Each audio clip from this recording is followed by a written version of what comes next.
ಇವತ್ತು ಇಂತಹ ಪರಿ ಕ್ರೌಡ್ ಅಲ್ಲಿ ನನ್ನ ಪಕ್ಕ ಹಾಸ್ಪಿಟ್ಲಿಗೆ ಅಡ್ಮಿಟ್ ಆಗೋ ಪರಿಸ್ಥಿತಿ ಬಂದಿತ್ತು. ಆದ್ರೆ ಕರೆಕ್ಟ್ ಟೈಮಿಗೆ ಪೊಲೀಸ್ ಹೋಮ್ ಗಾರ್ಡ್ ಅವ್ರು ಬಂದು ನನ್ನ ಕಾಪಾಡಿದ್ರು.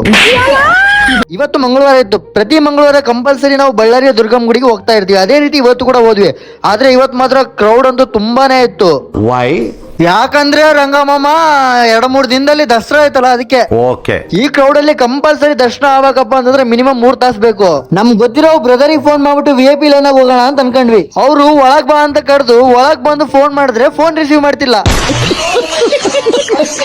ಕ್ರೌಡ್ ಅಂತೂ ಫುಲ್ ಆಗಿತ್ತು. ಆಮೇಲೆ ಹೆಂಗೋ ಅವ್ರನ್ನ ಮೀಟ್ ಆಗ್ಬಿಟ್ಟು ಅವರೊಂದು VIP ಲೈನ್ ಕಳಿಸಿದ್ರು. ನಮ್ಮ ಮನೆ ಬರ ಹೆಂಗಿದೆ ನೋಡಿ, VIP ಲೈನ್ ಕೂಡ ಫುಲ್ ರಶ್.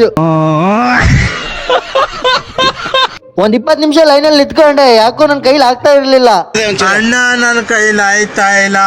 ತಲೆ ತಿರ್ಗಕ್ ಸ್ಟಾರ್ಟ್ ಆಯ್ತು. ಯಾಕಂದ್ರೆ ನಾನು ಬೆಳಿಗ್ಗೆ ಟಿಫಿನ್ ಮಾಡಿದ್ದಿಲ್ಲ. ಅದಕ್ಕಾಗಿ ರಿವರ್ಸ್ ಬಂದು ಹೊರಗಡೆಯಿಂದನೇ ನಮಸ್ಕಾರ ಮಾಡ್ಕೊಂಡೆ.